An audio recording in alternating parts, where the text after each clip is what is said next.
This is CBC Vancouver News.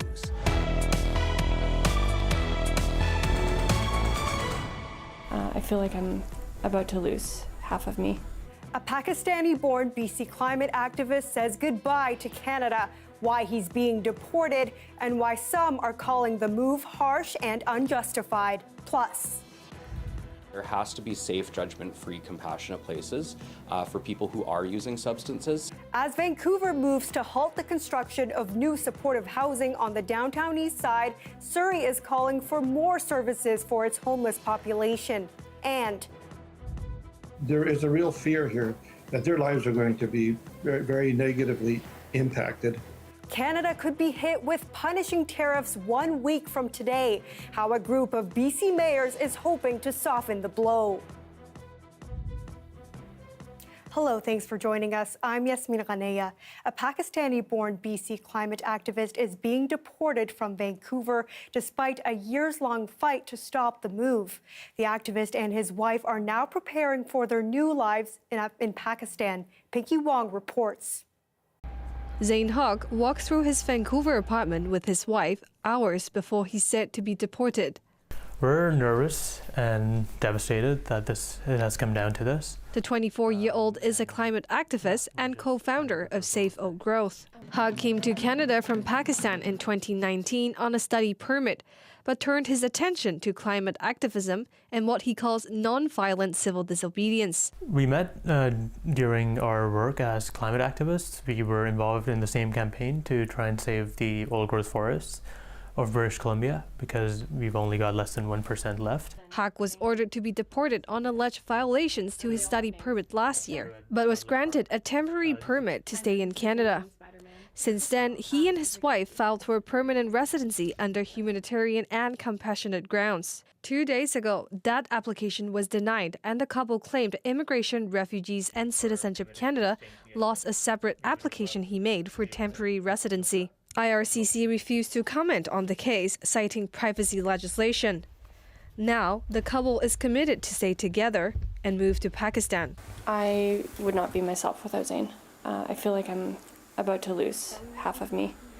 It's up to us if we let CBSA separate us, because that ultimately would be our choice. We are committed to staying together. Haq had pleaded guilty to 5 charges of mischief over his role in environmental protests, but was not considered a violent offender by the courts. Zain is not a serious criminal. The sentencing judge in his criminal case said that they believe that he could make a positive impact. His immigration lawyer says while the charges would make Haq inadmissible to Canada, it shouldn't be the basis for his deportation. It's very unclear when or whether he'll be able to come back. Haq hopes to return to Canada one day and continue his climate activism. I mean, this might be my last chance. I sure hope not. Pinky Wong, CBC News, Vancouver. Housing advocates in Surrey are calling for more supportive housing units in the fast-growing city. This comes as Vancouver plans to freeze the construction of new supportive housing on the downtown east side in a bid to transform the neighborhood. Saurabh Sandhu looks at why advocates say the housing units are crucial. Upkar Singh Tatle is checking out the property he's hoping to turn into the Surrey Neighbourhood House, a hub that will provide a variety of services to the community. We want to be able to ensure that people have enough space to take wheelchairs through. Tatle heads a not-for-profit that works to support people struggling with substance use or who are on the verge of homelessness. The concept of neighborhood house is really not only providing those who are vulnerable, at risk, marginalized with those services, but community as a whole. Tatle says the need for support services in the area has increased drastically in the last few years. Making sure that we're providing medical services, food security services, or our shelter sites, really making sure that we're arriving where the impact is going to be felt the most. The majority of the population, though, is stuck in this limbo where they can't access government funding, but they also can't afford the services on their own. Stephen Hall works with Together We Can, an addiction treatment center which also offers supportive recovery beds around the Lower Mainland. He says arranging housing for clients is a big challenge. The demand is really high all over, Surrey, any city really, the demand is high. There's not a lot of spaces out there, but the funding's fairly limited. The city of Surrey estimates it currently has more than 1,000 supportive housing units, but it also notes the number of people facing homelessness in the city has gone up by 65% since 2020. The latest numbers from 2023 show there are about 1,000 homeless people in the city. Nearly 400 don't have access to any type of shelter. We need to do a much better job of helping those people, but making sure when we do provide the housing that we also provide the wraparound services that they need to be able to get back on their feet again. The city adopted a new homeless strategy last fall, which says more than 2,300 housing units are needed by 2029.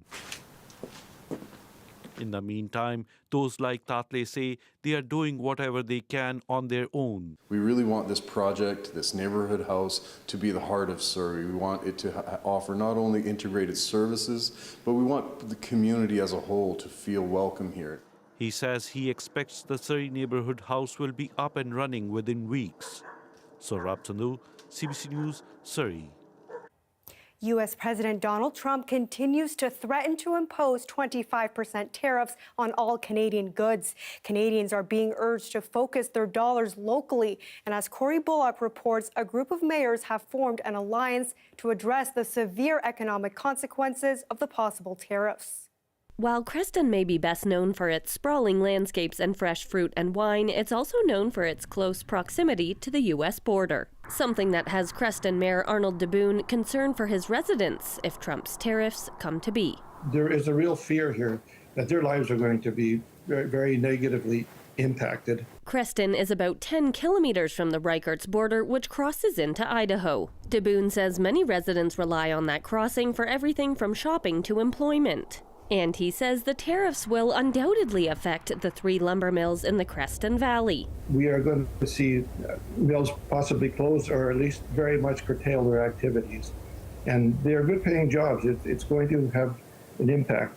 He's also concerned for his neighbors down south. That's why he's helped form the new Border Mayors Alliance to bring awareness to how this could impact communities on either side of the border. It's just one of many signs that officials are preparing for the worst, with many saying buying local is important now more than ever. And I hope for British Columbians at home, when you're at the grocery store and you have a chance to buy a product right now, you're looking carefully at the labels to support Canadian jobs and to support Canada at this critical time. A message echoed by Local BC, the group behind the BC Buy Local campaign, which predates the latest threat of tariffs. Up to 92 cents of every dollar stays recirculating in the Canadian economy when you buy a local product. She likened it to the COVID-19 pandemic, when support for local businesses soared. Businesses that maybe provide for the Canadian market, but also export to the U.S. are going to be thinking a lot more about how to focus their distribution to the local market. And so, we really need to support them with increased purchasing from Canadian customers, and that will really help them out. According to the Canadian Chamber of Commerce, every day $3.6 billion in goods crosses the Canada-U.S. border. Corey Bullock, CBC News, Cranbrook. A hereditary chief who helped enshrine Indigenous rights in Canada's constitution laws has died. Bill Wilson. I have 2 children in Vancouver Island, both of whom, for some misguided reason, say they want to be a lawyer.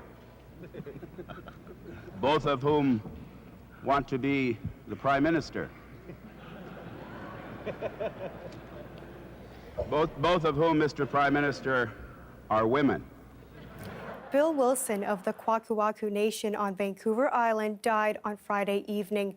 His daughter, former Cabinet Minister Jody Wilson-Raybould, announced his death on social media. Bill Wilson helped negotiate Section 35 of Canada's Constitution Act, which enshrined Indigenous treaty rights at the federal level. He was also politically involved with the Union of BC Indian Chiefs and the First Nations Summit. He was 80 years old. TransLink is moving to phase 2 of its proposed bus rapid transit projects in Surrey, Langley, and Maple Ridge. An open house was held at the Newton Recreation Centre in Surrey to get feedback on the proposed routes.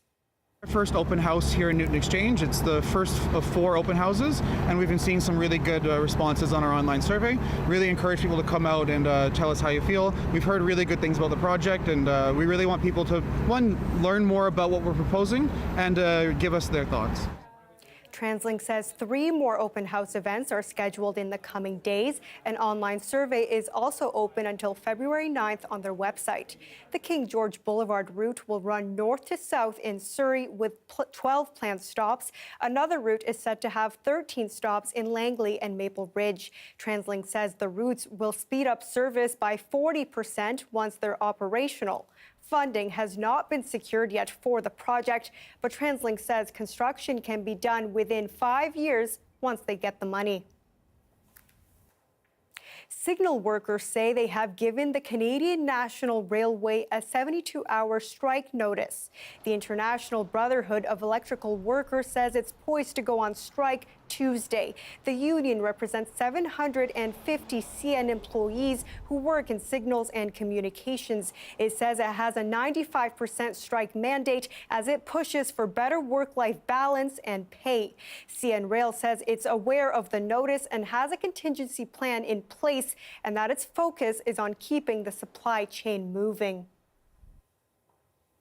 BC salmon conservation groups will soon be seeing a major funding boost. The Pacific Salmon Foundation is awarding 59 local volunteers, schools, and Indigenous groups over $600,000 for salmon stocks, restoration, and education efforts. They are able to see salmon from a perspective that we don't see. They have access to resources and to knowledge that we don't necessarily have, but working together, we are able to reach goals and restoration objectives that we haven't seen in ever. The Okanagan Nation Alliance is one of the groups that's receiving funding from the foundation. One of its projects aims to restore Chinook salmon populations. This work is absolutely critical. You can't have salmon stocks or really any living thing without its habitat. The Pacific Salmon Foundation hopes groups in BC will help generate over $3 million for salmon conservation.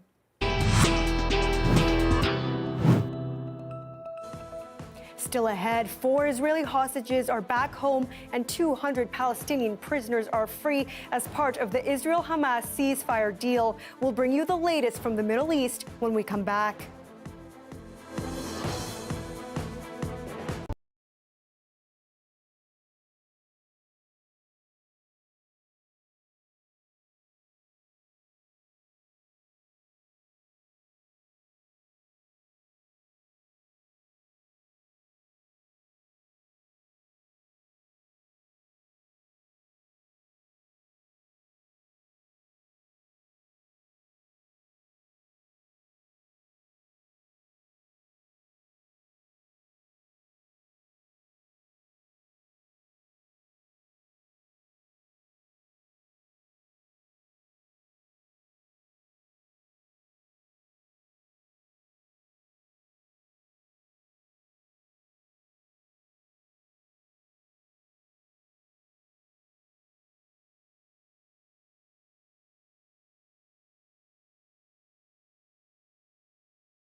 Welcome back. There were emotional scenes in Israel and the Palestinian territories today as 4 Israeli hostages were returned from Gaza and 200 Palestinians were freed from Israeli custody. CBC's Chris Brown has the latest from Israel. This was the second hostage release of this ceasefire, but unlike last weekend, this time there was less chaos and even more stage management from Hamas. Among the large crowd at the handover point in Gaza City, a couple of hundred fighters stood shoulder to shoulder as the 4 Israeli women soldiers were brought up onto a stage in a striking propaganda display. The printed backdrop behind them included English slogans such as "Gaza is the graveyard of the criminal Zionists." The women appeared to be healthy and they smiled at the crowd and gave thumbs up. Later, the women held emotional reunions with their parents and family and thanked Israelis for keeping them in their thoughts for 476 days.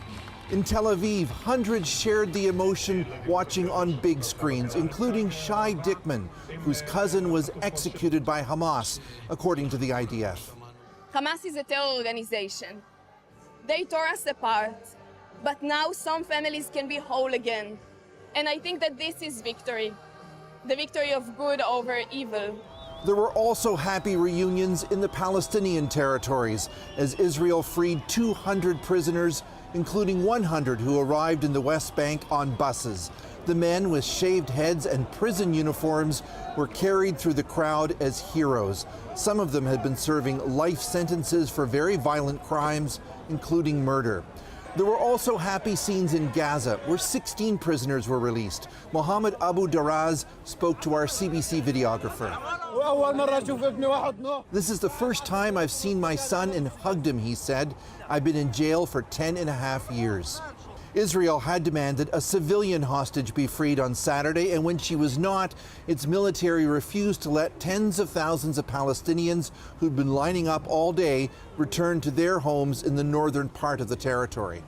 While the disagreement appears unlikely to scuttle the ceasefire, it underscores the lack of trust between the two enemies. Chris Brown, CBC News, Jerusalem. Liberal leadership candidate Mark Carney has gained the endorsement of 3 more cabinet ministers. He now has 16 cabinet ministers backing him, while rival Chrystia Freeland has the support of just 5. Nicole Williams has more on the race for Prime Minister. Another endorsement from Mark Carney, this one from Canada's new housing minister. Especially when we face the threat of tariffs, there's no better person than the person standing beside me to stand up for Canadian interests against tariffs. In a Toronto pub so packed, our camera couldn't even get inside. And we are going to build the strongest economy that works for all Canadians. But moments before, a political standoff, the Conservative deputy leader waiting outside the event. I want to know what you promised Mark Carney. I want to buy you a drink. An attempt to undercut a candidate that seems to be gaining momentum. The chief architect of the carbon tax, but he hasn't answered a single question to any Canadian media. Indeed, when reporters tried asking Carney about his policy, you'll see by the end of the week. Earlier today, 2 more cabinet heavyweights threw their support behind him, Defense Minister Bill Blair and Transport Minister Anita Anand. Go, Mark, go. Go, Mark, go. As of this afternoon, 16 cabinet ministers publicly endorsed the governor of the Bank of Canada's bid for leadership of the Liberal Party and to become the next Prime Minister. Chrystia Freeland falling further behind, with just 5 of her former colleagues endorsing her so far. Sensing her opponent's growing momentum, she suggests Carney, despite never having served in government, isn't the outsider people think. It is certainly looking like Mark is the choice of the Liberal establishment. It is certainly looking like he is the PMO's candidate. The former finance minister and deputy prime minister looking to distance herself as much as possible from Justin Trudeau. And my campaign is about reviving grassroots democracy in the Liberal Party. It's about saying we as a party need to do things differently. Whoever the successful candidate may be, it's unclear how much weight cabinet support will carry in the general election, or if the new Liberal leader will try to distance themselves from those so central to Trudeau's legacy. Nicole Williams, CBC News, Ottawa. A recent change in Alberta's coal mining policy is facing pushback. The provincial government lifted a ban earlier this month on coal exploration in parts of the Rocky Mountains, allowing suspended projects to resume. Sam Sampson tells us what's behind the move and why so many Albertans say they're upset by it. Everybody here is on the same page. They're against Alberta's recent decision to lift a ban on coal exploration in the eastern slopes of the Rocky Mountains. But the why depends on who you ask. If those Rockies are destroyed, stripped, there's nothing for people to see. There's nobody going to be coming. I'm a farmer, I'm a cattleman. I raise cattle. I'm a steward of the land. I don't want it destroyed. Why is this the issue that got you out here? To save the Rocky Mountains and to save our clear crystal watershed. As the Indigenous people in this province, we have an inherent right to protect our ancestral territory. I thought we had already nixed this idea of more coal mines a couple of years ago, and then they did an about-face, which I'm sharing my displeasure with. Now, this all needs a bit of context. The policy that bans coal exploration on the eastern slopes of the Rocky Mountains goes back to 1976. The province overturned that and lifted the ban back in 2020, but put it back after public outrage. Then, earlier this month, they scrapped the ban again. The Alberta Energy Regulator says the province's move allows suspended projects to start up again and other companies to submit new applications. The province calls this move housekeeping to align with a previously announced modernized coal policy. Some suggest this change could affect lawsuits against the province. Some mining companies took the province to court over cancelled coal leases during the policy flip-flop back in 2020. Alberta Premier Danielle Smith defended the recent decision, saying the province now has a better policy and the recent decision takes taxpayers into account. If you look at the lawsuits that have been filed, it's $16 billion with the potential liability. And we have to take that seriously, and we have to make sure that the taxpayers are protected. At the same time, metallurgical coal is incredibly valuable. Some mining companies CBC News reached out to said they couldn't comment on whether the government's decision would affect its lawsuits. One company told us that the government's decision would not halt its court action. Now, the crowd here tells us they pushed back against coal mining in the Rockies once, and they'll do it again. Sam Sampson, CBC News, Edmonton. Here's a live shot of Burrard Inlet facing the North Shore. I'll have your full forecast next.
Time now for a look at the BC-wide forecast. Starting with tonight, it's looking very chilly in the north, -14 in Dease Lake, -12 in Prince George. It's warmer over in Fort St. John at -3. And as we make our way down the province, also cold in Williams Lake, -11 there, and -14 in Golden, -7 in Kamloops. In the Kootenays, -16 in Cranbrook, and on the south coast, -9 in Whistler. Finally, on the island, 0 in Tofino and -2 in Victoria. Now looking at tomorrow, lots of sunshine and clouds across the board and no precipitation, -4 in Dease Lake, +1 in Terrace, +7 in Fort St. John. Now taking a look at tomorrow in Metro Vancouver, we're going to see sun over the next few days, but then looking at Thursday, there is periods of rain expected. The Kitzbühel downhill ski race in Austria is regarded as the most prestigious event on the World Cup circuit, and today a Canadian made history there. This is fantastic, he's still up, big surprise here. Jimmy C coming through, takes this big jump, drops out of sight of those who are waiting to receive him, and the maple leaves are throwing themselves in the air here. Pre-jump this, he needs to not get his heels down. Oh, he could bring this in, is he going to get there? Boom! Canada have taken the lead. What a sight. Toronto's James Crawford is the first Canadian in 42 years to win the famed event. He shared the podium with his third-place teammate, Cameron Alexander. The last Canadian to win the world's most famous downhill race was Todd Brooker in 1983. And that is your late news for this Saturday. Thank you so much for watching. For news anytime, anywhere, you can always go to our website, cbc.ca/BC. Good night. I'll talk to you tomorrow.